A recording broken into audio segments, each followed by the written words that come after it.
스마트폰 한 대 값도 안 되는 이 한 줌의 흙 때문에 전 세계 공장이 멈추고 대통령이 고개를 숙입니다.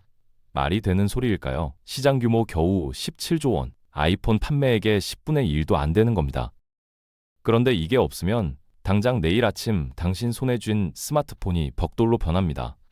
전기차도, 미사일도, 심지어 병원의 MRI 기계까지 전부 멈춰버리죠. 그 독불장군 트럼프마저 중국이 이 카드 한 장 꺼내자 말을 바꿨습니다. 도대체 이 작은 금속이 뭐길래? 그리고 왜 하필 중국이 전 세계에 숨통을 쥐게 된 걸까요? 이름부터 한번 보시죠. 히토류. 한자로 드문 흙이란 뜻입니다. 이름만 들으면 금광맥처럼 어느 깊은 산 속에 꽁꽁 숨어 있을 것 같잖아요. 근데 웃긴 건 이게 전혀 드물지가 않다는 겁니다. 중국, 미국, 호주, 심지어 우리나라 충청도 땅속에도 묻혀 있어요. 그냥 흔한 돌멩이에 가깝죠. 그럼 왜 이 흔해 빠진 흙덩어리 때문에 전 세계가 난리가 났을까요? 비밀은 이놈들이 가진 세 가지 초능력에 있습니다. 첫 번째 초능력은 바로 자석의 힘입니다. 여러분 책상 서랍에 굴러다니는 그 까만 자석 있잖아요. 그거 붙여봐야 종이 몇 장 겨우 잡죠. 근데 히토류로 만든 자석, 특히 네오디뮴이라는 놈은 차원이 다릅니다. 손톱만 한 크기로 성인 남자 몸무게를 들어 올려버려요. 장난이 아닙니다. 30대 초반 이 대리가 얼마 전에 전기차를 뽑았다고 칩시다. 엔진 대신 모터가 도는데 그 심장부에 바로 네오디뮴 자석이 박혀 있는 겁니다. 이게 없으면요? 본인 열어보면 냉장고만 한 모터가 들어가야 돼요. 차가 아니라 트럭이 되는 겁니다. 스마트폰도 마찬가지예요. 지잉 울리는 진동, 그 얇은 폰 안에서 어떻게 나오겠어요? 드론이 하늘을 날고 풍력 발전기 날개가 돌고 로봇팔이 정교하게 움직이는 것, 전부 이 작고 강력한 자석 하나 덕분입니다. 작게 만들어도 힘이 안 빠져요. 오히려 더 세집니다. 현대 문명이 작고 가볍고 강력하게 진화할 수 있었던 비결. 지금까지 인류가 찾아낸 물질 중에 이걸 대신할 놈은 단 하나도 없습니다. 두 번째 초능력은 더 신비롭습니다. 빛을 자기 마음대로 주무르는 재주죠. 여러분 지금 보고 있는 이 화면, 색깔이 참 선명하죠? 빨강은 새빨갛고 초록은 쨍한 초록. 이 색들이 어디서 나오는 줄 아세요? 히토류 중에 유로듐이라는 녀석은 빨간 빛을, 터뷴이라는 녀석은 초록빛을 뿜어냅니다. 얘들을 아주 미세하게 조합해서 화면에 입히는 거예요. 한번 상상해보세요. 퇴근하고 소파에 누운 김 과장이 77인치 OLED TV로 축구 중계를 봅니다. 잔디밭은 눈부시게 푸르고 유니폼은 쨍한 빨간색이죠. 만약 이 화면에서 히토류를 쏙 빼버리면 어떻게 될까요? 1990년대 브라운관 시절의 그 누리끼리하고 뿌연 화면으로 돌아가 버립니다. 몰입이고 뭐고 없어지는 거죠. 거실 천장에 달린 LED 조명이 따뜻한 주광색을 내는 것도, 스마트폰 카메라로 찍은 노을이 실제보다 더 예쁘게 나오는 것도 다 이놈들 덕분입니다. 근데 이게 단순히 예쁜 화면 만드는 데만 쓰이면 그냥 생활용품이겠죠. 진짜 무서운 건 따로 있습니다. 깜깜한 밤에 적의 움직임을 대낮처럼 비추는 군용 야간 투시경, 병원에서 암세포 하나를 콕 집어내는 정밀 의료 스캐너, 반도체 공장에서 원자 단위로 회로를 새기는 광학 장비. 이런 첨단 장비들은 빛의 파장을 나노미터 단위로 정확히 제어해야 합니다. 이 까다로운 주문을 들어줄 수 있는 물질이 지구상에 딱 하나, 히토류뿐인 겁니다. 그래서 히토류를 빼앗긴다는 건 단순히 TV 화질이 나빠지는 문제가 아니에요. 국방과 의료, 반도체 산업의 눈을 뽑아버리는 것과 똑같습니다. 세 번째 초능력, 이건 좀 더 극한의 영역입니다. 바로 열 앞에서 쫄지 않는 강철 멘탈이에요. 보통 금속은 뜨거워지면 흐물흐물해지거나 자기 성질을 잃어버리죠. 여름에 아스팔트 녹는 거 보셨잖아요. 뜨거우면 장사 없습니다. 근데 히토류는 달라요. 섭씨 수백도, 수천도의 지옥불 속에서도 꿋꿋하게 버팁니다. 자기가 해야 할 일을 계속 해내는 겁니다. 이게 왜 중요할까요? 항공 엔지니어 박 차장이 설계하는 전투기 엔진을 한번 떠올려 보세요. 엔진 내부 온도가 1500도까지 치솟습니다. 용암보다 뜨겁죠? 이 지옥 같은 환경에서 터빈 날개가 1초에 수백 번씩 돌아야 합니다.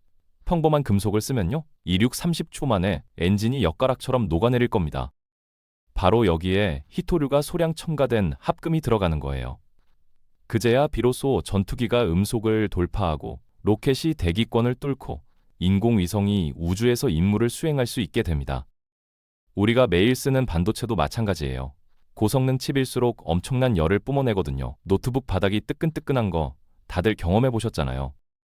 그 열 속에서도 칩이 안정적으로 계산을 해내는 건 히토류 성분이 들어간 부품들이 버텨주고 있기 때문입니다. 체열티쯤 PT 돌리는 엔비디아 AI 반도체 당연히 포함이죠. 재밌는 건 완제품 하나에 들어가는 양은 정말 손톱 밑대만큼도 안 된다는 겁니다. 비중으로 따지면 1%도 안 돼요. 그런데 이 1%가 빠지면 나머지 99%가 전부 고철이 됩니다. 그래서 전문가들이 히토류를 이렇게 부르죠. 현대 문명의 비타민이라고요. 비타민 없으면 사람이 쓰러지듯 이게 없으면 21세기 문명이 그냥 주저앉는 겁니다. 자, 그럼 이 엄청난 물건을 지금 누가 쥐고 있을까요? 충격적이게도 중국입니다. 그것도 거의 완벽하게요. 숫자로 보면 입이 딱 벌어집니다. 전 세계 히토류 채굴의 70%, 정제와 가공은 무려 90%를 중국이 독차지하고 있어요.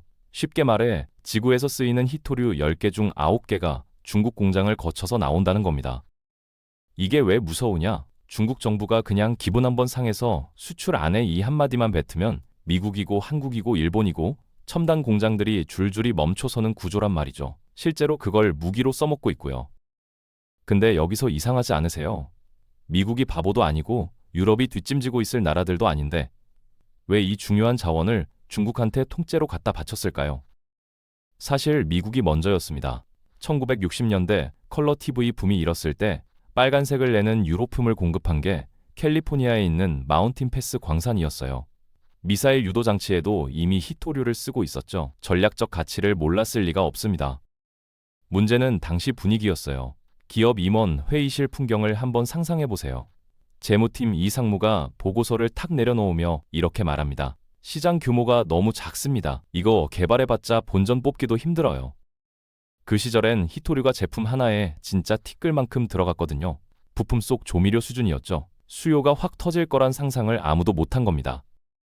스마트폰이 뭔지, 전기차가 뭔지, AI가 뭔지 당시엔 공상과학 영화 속 얘기였잖아요. 그러니 이 조그만 시장에 큰돈 쏟아붓느니 다른 데 투자하자 이렇게 결론 난 겁니다. 그 짧은 계산이 30년 뒤 악몽이 될 거라고는 그때 아무도 몰랐죠. 근데 시장이 작다는 건 어찌 보면 핑계에 가까웠습니다. 서방이 히토류 사업에서 손을 털고 도망친 진짜 이유는 따로 있어요. 바로 오염 때문입니다. 히토류가 뭐 금처럼 땅에서 반짝이며 나오는 게 아니거든요. 돌덩어리 속에 다른 광물이랑 엉켜 붙어서 나옵니다. 이걸 하나하나 분리해내야 하는데 이 과정이 진짜 지옥이에요. 강한 황산, 질산 같은 독한 산성 약품에 돌가루를 담가서 녹여내야 합니다. 맹독성 화학물질이 펄펄 끓는 거대한 가마솥을 상상해 보시면 됩니다. 공정 자체가 무서운 수준이죠. 더 심각한 건 원광석 속에 토륨이나 우라늄 같은 방사성 물질이 섞여 있다는 겁니다. 히토류 딱 1톤을 뽑아내려고 정제하면 방사능에 오염된 맹독성 폐수가 무려 2,000톤이 쏟아져 나와요. 1톤 얻겠다고 2,000톤짜리 독극물 호수를 만드는 겁니다. 이게 말이 되나 싶죠. 그런데 이건 피할 수도 없는 과정이에요. 히토류 정제의 숙명 같은 거죠.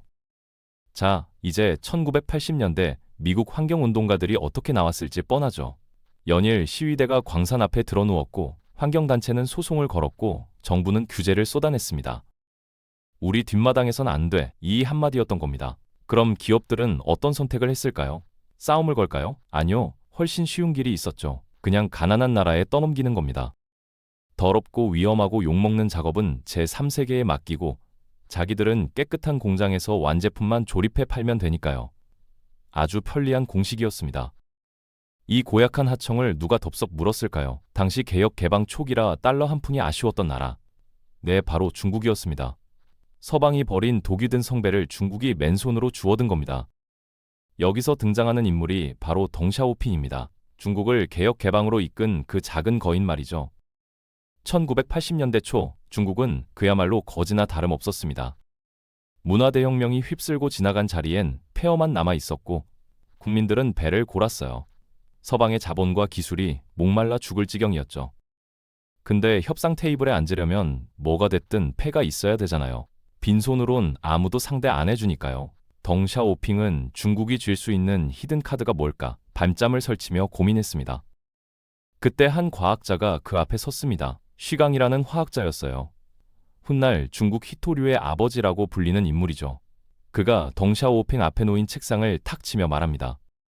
주석 동지, 앞으로 세상은 전자산업의 시대가 옵니다. 그 심장에 히토류가 들어갑니다. 분리정제 기술만 우리가 틀어주면 서방은 무릎 꿇고 중국에 찾아올 겁니다.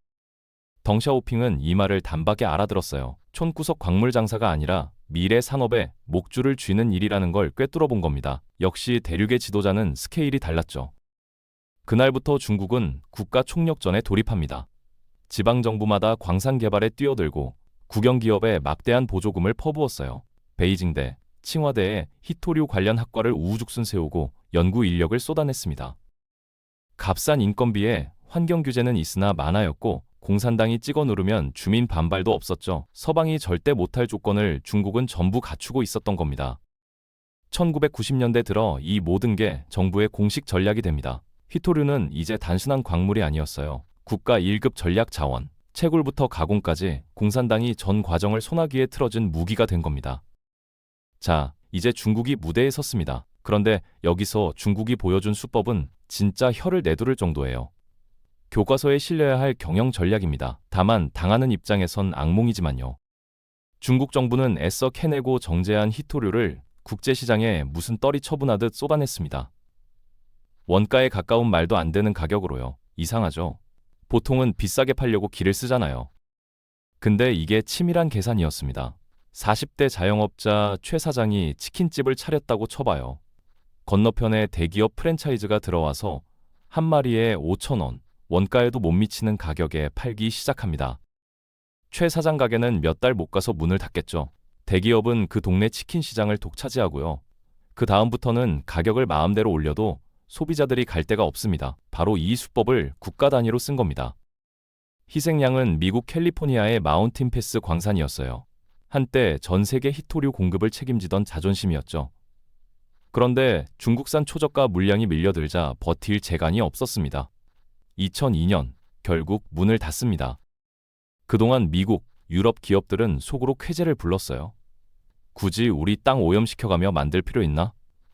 중국이 이렇게 싸게 파는데 사다 쓰면 되지. 이게 당시 경제 논리였습니다. 그러다 2000년대 들어 중국이 슬며시 두 번째 단추를 잠급니다. 원석 상태로는 더 이상 수출 안 한다는 겁니다.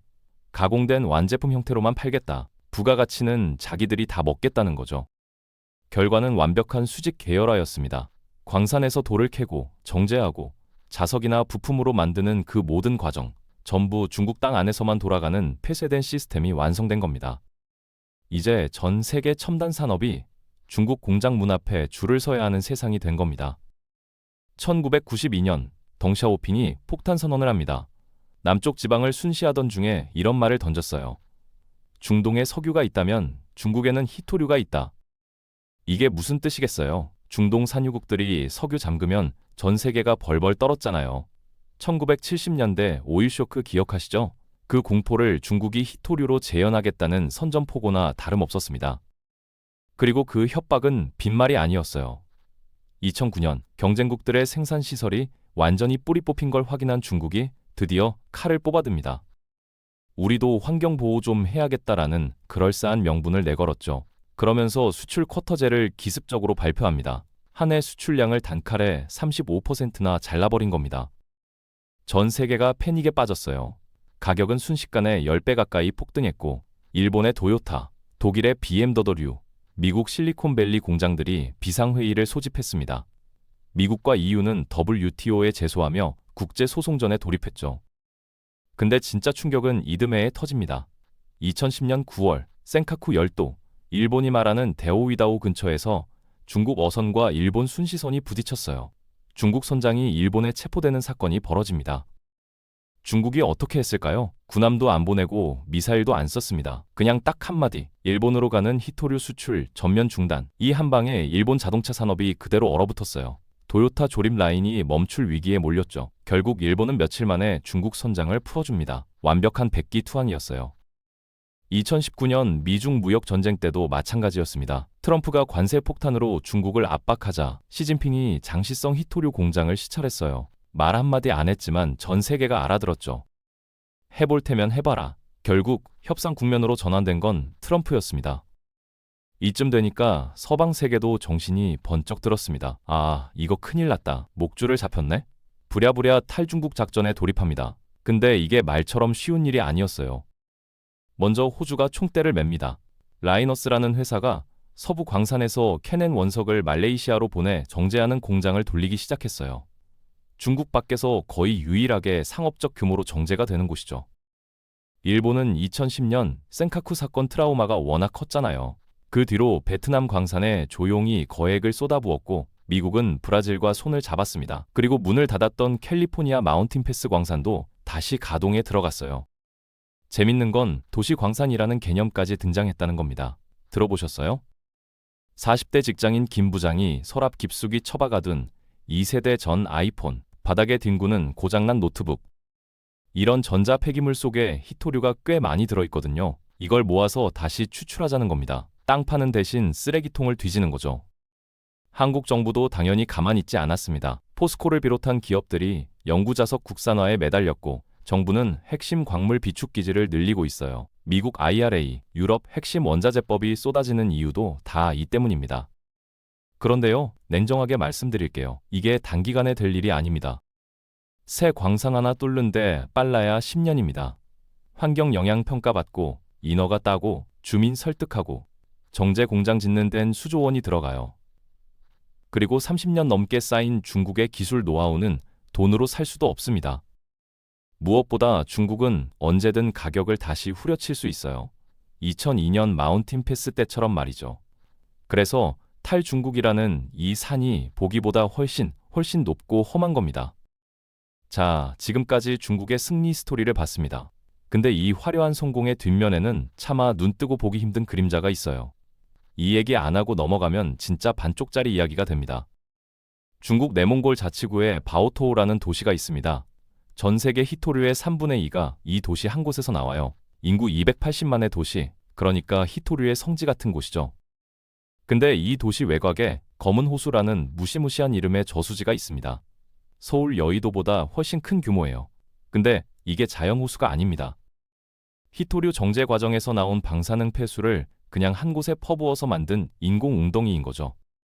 호수색이 어떨 것 같으세요? 타르처럼 새까맣고 바람이 불면 역한 화학약품 냄새가 도시 전체를 뒤덮습니다. 영국 BBC 기자가 몇 년 전 이곳을 취재했다가 충격을 받고 돌아갔어요. 지옥이 있다면 이런 모습일 것이라고 썼죠. 그럼 그 동네 사람들은 어떻게 살고 있을까요? 바오토우 인근 달라우트라는 마을 얘기를 해볼게요. 원래 여긴 양 키우고 농사 짓던 평범한 시골 마을이었습니다. 그런데 공장이 들어서고 10년, 20년이 지나자 끔찍한 일이 벌어졌어요. 암 발병률이 전국 평균의 몇 배로 치솟았고 젊은 부부들이 아이를 못 갖거나 기형아를 낳는 일이 속출했습니다. 50대 농부 왕 씨의 사연은 이렇습니다. 키우던 양들의 이빨이 빠지고 다리가 휘어 쓰러졌어요. 우물물은 마실 수 없게 됐고 밭에선 작물이 자라지 않았습니다. 평생 일궈온 터전이 독극물 땅이 된 겁니다. 더 비극인 건 이 사람들이 도망칠 수조차 없다는 거예요. 땅값은 폭락해서 팔리지도 않고 먹고 살려면 그 독한 희토류 공장에 다시 취업해야 하는 아이러니. 중국 정부는 이 지역을 철저히 통제하고 외신 접근을 막으며 주민들의 입을 틀어막고 있습니다. 이게 중국 희토류 패권의 진짜 민낯입니다. 솔직히 말해볼까요? 바오토우의 비극은 중국만의 잘못일까요? 저는 아니라고 봅니다. 언론이 살아있고 시민단체가 목소리를 낼 수 있는 민주주의 국가였다면 이런 지옥은 애초에 만들어질 수 없었어요. 주민들이 시위하고 기자들이 고발하고 법원이 공장을 멈춰 세웠을 테니까요. 그런데 미국도 일본도 유럽도 한국도 스스로 선진국이라 부르는 우리 모두가 바오토우의 검은 호수를 외면한 채 값싼 중국산 희토류를 사다 썼습니다.